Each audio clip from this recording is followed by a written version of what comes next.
నీ తెలివి తెల్లారినట్టే ఉంది. నీళ్లు లేని ప్రాంతానికి గొప్ప ప్రాజెక్టులు కట్టి బీడు భూములను సస్యశ్యామలం చేయాలి గాని జిల్లేడు చెట్లు పెట్టి ఉపాధి కల్పించుడేందయ్యా? నీలాంటి దరిద్రపు కొట్టి విధం నేను ఎక్కడ చూడలేదురా.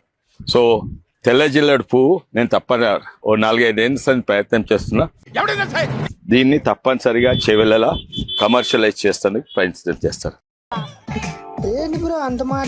నువ్వు గతంలో ఎంపీగా పనిచేసినావు. ఈ ప్రాంతం కోసం అప్పుడేం పీకలేదు. పోనీ ఇప్పుడు మళ్ళీ ఎంపీగా పోటీ చేస్తున్నావు.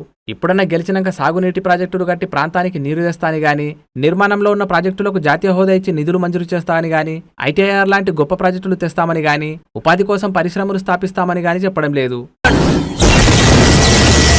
ఈ కరువు ప్రాంతంలో జిల్లేడు చెట్లు పెట్టి ఉపాధి కల్పిస్తాడంట మన కొండన్న. ఇదన్నమాట తెల్ల జిల్లేడు పువ్వు. ఇది పాయిజనస్, కానీ దీనికి ఒక ఉపయోగం ఉన్నది. ఈ డెకరేషన్ కొరకు వాడతారు. నల్లముఖం పిల్లి చచ్చిపోయిన ఎలుకలు పట్టిందంట. అగో గిట్లనే ఉంది గీన వ్యవహారం.